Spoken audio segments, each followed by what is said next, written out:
Hello students, welcome to our channel science কামা। এখন তোমাদের ক্লাস 9-এর ভৌত বিজ্ঞানের রায় ও মার্টিন প্রশ্নবিচিত্রা থেকে পেজ নাম্বার 262। এই 262 পেজের তোমাদের যে 3 নম্বর স্কুলটা দেওয়া আছে, অর্থাৎ বনগাঁ কুমুদিনী উচ্চ বালিকা বিদ্যালয়, এই পেজের তোমাদের সমস্ত শর্ট কোশ্চেন এবং যে সমস্ত অঙ্কগুলো আছে তার উত্তরগুলো দেব। ঠিক আছে? আর অলরেডি তোমাদের আগের ভিডিওগুলো যদি তোমরা না পেয়ে থাকো, তোমরা একটা প্লেলিস্ট করা আছে ভিডিও ডেসক্রিপশন বক্সে, দেখো প্লেলিস্টের লিঙ্ক দেওয়া আছে, বা চ্যানেলে গিয়ে চ্যানেল প্লেলিস্ট সার্চ করলে তোমরা পেয়ে যাবে। সেখানে সমস্ত ভিডিওগুলো কিন্তু প্রশ্নবিচিত্রা তোমরা পেয়ে যাবে। তো তোমরা চ্যানেলটিতে নতুন হয়ে থাকলে এই ধরনের ভিডিওগুলি পাওয়ার জন্য অবশ্যই চ্যানেলটিকে সাবস্ক্রাইব করে রাখো। তো দেখো গ্রুপ এতে কি বলছে, বলের মাত্রিয় সংকেত। তো বলের মাত্রিয় সংকেত হচ্ছে ml t⁻²। তার মানে বি এর অপশনটা আছে, দেখো ml t⁻²। তার মানে এটা হয়ে গেল বি। আচ্ছা, ml মানেই কত, m1 l1 t-2। এরপর কোনটি ভেক্টর রাশি? তো কোনটি ভেক্টর রাশি? দেখো দৈর্ঘ্য ভর তো হবে না, আয়তন হবে না, ওজন। কারণ ওজন সবসময় কি করে, mg নিচের দিকে ক্রিয়া করে, ওজন সবসময় নিচের দিকে ক্রিয়া করে, তার নির্দিষ্ট অভিমুখ আছে। এরপর 3-এর দাগেরটা, দৈর্ঘ্য পরিমাপের সবচেয়ে বড় একক কোনটি? তো দৈর্ঘ্য পরিমাপের সবচেয়ে বড় একক হচ্ছে পারসেক। তারপর 4-এর দাগেরটা, সূর্যের চারিদিকে পৃথিবীর গতি কি গতি? অবশ্যই এটা বৃত্তীয় গতি, তার মানে বি। এরপর 5-এর দাগেরটা, একটি কণা আর ব্যাসার্ধের বৃত্তাকার পথের অর্ধেক অতিক্রম করলে এর সরণ কত হবে? তাহলে দেখো আর ব্যাসার্ধের বৃত্তাকার পথের অর্ধেক অতিক্রম করা মানেটা কি? এটা যদি পথ হয়, ব্যাসার্ধ কত ছিল, এটা দেখো অর্ধেক, এটা অর্ধবৃত্ত। এখান থেকে এই দূরত্বটা কত, আর এখান থেকে এই দূরত্ব, তার মানে আর, অর্থাৎ ব্যাস যেটা, ব্যাস কত, 2r।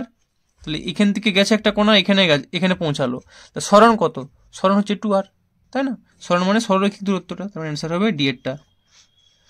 এরপর 6-এর দাগেরটা, ক্লোরিন পরমাণু সবচেয়ে বাইরের কক্ষে ইলেকট্রন সংখ্যা কটি? না 7টি, কারণ ক্লোরিনের পরমাণু ক্রমাঙ্ক 17, তার মানে 2, 8, 7, অর্থাৎ লাস্ট কক্ষপথে 7টা।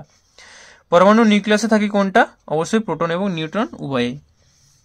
এরপর 8-এর দাগেরটা, A12-6 আইসোটোপটি হলো, আইসোটোপ মানে লাস্টে কি আছে, প ফর প্রোটন বা পরমাণু ক্রমাঙ্ক, প লাস্টে মানে পরমাণু ক্রমাঙ্ক, অর্থাৎ এর সঙ্গে প্রোটন সংখ্যার কার সমান আছে, অর্থাৎ প্রোটন সংখ্যা বা পরমাণু ক্রমাঙ্ক নিচে লেখা হয়, তার মানে 6 এখানে যেটা থাকবে সেটাই অ্যান্সার হবে, অর্থাৎ দেখো 13-6 এটাই সঠিক অ্যান্সার, অর্থাৎ সি এরটা।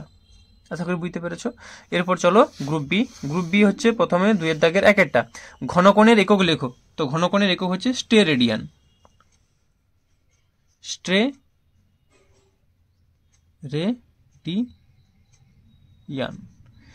এরপরে কি বলছে, বস্তুর ভর কোন যন্ত্রের সাহায্যে মাপা হয়? এটা হবে সাধারণ তুলা যন্ত্র।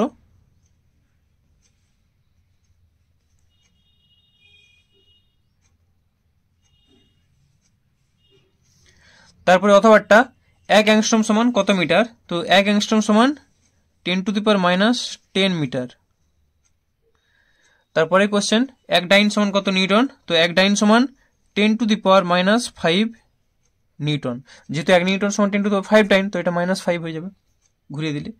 তারপর 4-এর দাগেরটা, নিউটনের কোন গতিসূত্রকে জারডের সূত্র বলে? তো এটা হবে প্রথম গতিসূত্র, প্রথম গতিসূত্র। ঠিক আছে। এরপর 5-এর দাগেরটা, রৈখিক ভরবেগের সংরক্ষণ সূত্রটি লেখো। তো দেখো রৈখিক ভরবেগের সংরক্ষণ সূত্র তোমাদের দেখিয়ে দিচ্ছি, যে বাইরের থেকে কোনো বল প্রযুক্ত না হলে কোনো বস্তু সংস্থার মোট রৈখিক ভরবেগের মান এবং অভিমুখে অপরিবর্তিত থাকে। তো এটা অভিমুখে না লিখে অভিমুখ লিখবে, মান এবং অভিমুখ অপরিবর্তিত থাকে। এটি হচ্ছে রৈখিক ভরবেগের সংরক্ষণ সূত্র। ঠিক আছে। তো চলো এরপরের কোশ্চেন কি বলছে। এরপরের কোশ্চেন, অথবাটা বলের সংযোজনের সামন্তরিক সূত্রটি লেখো।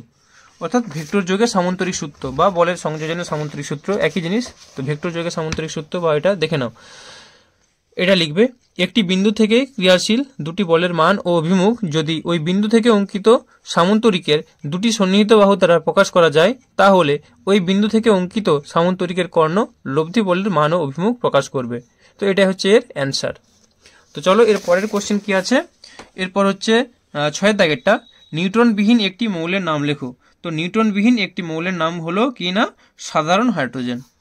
তো এটা হচ্ছে সাধারণ হাইড্রোজেন। শুধুমাত্র হাইড্রোজেন লিখবে না, কারণ হাইড্রোজেনের 3টা আইসোটোপ। ঠিক আছে, H11, 12 আর 13। তো এটা হচ্ছে সাধারণ হাইড্রোজেন মানে 11, সাধারণ হাইড্রোজেন। তো লেখাটার জায়গা নেই হাইড্রোজেন। ঠিক আছে। এরপর সাতের দাগেরটা ভর সংখ্যা ও পারমাণবিক সংখ্যার মধ্যে সম্পর্কটি লেখো। তো ভর সংখ্যা পারমাণবিক সংখ্যার মধ্যে সম্পর্ক হচ্ছে, লিখবে যে ভর সংখ্যা সমান পারমাণবিক সংখ্যা প্লাস নিউট্রন সংখ্যা, কারণ পারমাণবিক সংখ্যা মানে তো প্রোটন সংখ্যা, তার মানে যেহেতু এখানে ভর সংখ্যার সঙ্গে পারমাণবিক সংখ্যা লিখতে বলেছে, তাহলে প্রোটন সংখ্যাটার জায়গায় লিখব পারমাণবিক সংখ্যা, তাহলে পারমাণবিক সংখ্যা প্লাস নিউট্রন সংখ্যা।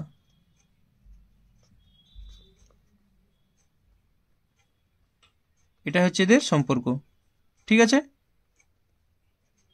এরপরে কোশ্চেন অথবাটা ফসফরাস মৌলের ইলেকট্রন বিন্যাস লেখো। তো ফসফরাসের কত হয়, ফসফরাসের হচ্ছে P15, তাহলে ইলেকট্রন বিন্যাসটা নিচে দেখিয়ে দিচ্ছে অথবাটা, তাহলে ফসফরাস হচ্ছে P15, তার মানে এটা হলো K কক্ষপথ, L কক্ষপথ, KLM, কি কক্ষপথে কটা থাকবে, দুটা, তারপরে 8টা, 2 8 10 হয়ে গেল, আর 5 15, তাহলে ইলেকট্রন বিন্যাস এভাবে লিখবে KLM 2 8 5, ঠিক আছে। এরপর দেখো আর অঙ্ক টাইপের কিছু আছে নাকি, গ্রুপ সি 3-এর দাগে চলে আসো 6টা।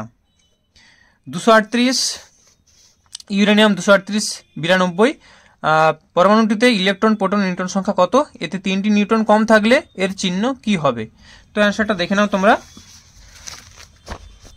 তো এইভাবে লিখবে যে ইউরেনিয়াম 238 92, পরমাণুতে ইলেকট্রন সংখ্যা সমান প্রোটন সংখ্যা সমান 92। দেখো কোশ্চেনে সেটাই দেওয়া আছে যে ইউ 238 92, তো যেটা 92 মানে কি এটাই প্রোটন এটাই ইলেকট্রন, তাহলে এখান থেকে আমরা লিখে নেব যে ইউ 238 92 থেকে যে পরমাণুতে প্রোটন সংখ্যা ইলেকট্রন সংখ্যা পেয়ে গেলাম 92, তাহলে নিউট্রন সংখ্যা কত হবে, বিয়োগ করে দেবো 238 থেকে 92 অর্থাৎ 146। এবার তাহলে দুটো এই জিনিসটা আমাদের বেরিয়ে গেল। এবার 3টা নিউট্রন যদি আমাদের কম থাকে, তাহলে 3টা নিউট্রন কম থাকলে ভর সংখ্যা 3 একক কমে যাবে, তাই না। ভর সংখ্যা কত আছে 238, নিউট্রন সংখ্যা যদি 3 কম হয় তাহলে ভর সংখ্যা 3 কমে যাবে, তখন কত হয়ে যাবে 235। তাহলে এতে 3টি নিউট্রন কম থাকলে ভর সংখ্যা 3 একক কমে যাবে, সেক্ষেত্রে ভর সংখ্যা হবে 238 - 3 সমান 235, এবং চিহ্ন হবে ইউ 235 92, ঠিক আছে। তো এটাই ছিল তোমাদের এই পেজের অর্থাৎ বনগাঁর যে উচ্চ বালিকা বিদ্যালয় আছে, কুমুদিনী উচ্চ বালিকা বিদ্যালয়, তার উত্তর, ঠিক আছে। তো সমস্ত 1 নম্বরের কোশ্চেনের উত্তরগুলো দিলাম, এবং দেখো ম্যাথ কিন্তু এই পেজটাতে সেরকম নেই, তাই এটাই একটু ছিল, এই ইউরেনিয়াম 238 92 এটাই দিলাম। তো এরকম আরও ভিডিও পাওয়ার জন্য তোমরা চ্যানেলটিকে অবশ্যই সাবস্ক্রাইব করে রাখো, আর ভিডিওটি কেমন লাগলো অবশ্যই কমেন্ট করে জানিও, আর ভিডিওটি ভালো লাগলে অবশ্যই একটি লাইক করো। ওকে, ভালো থেকো, বাই।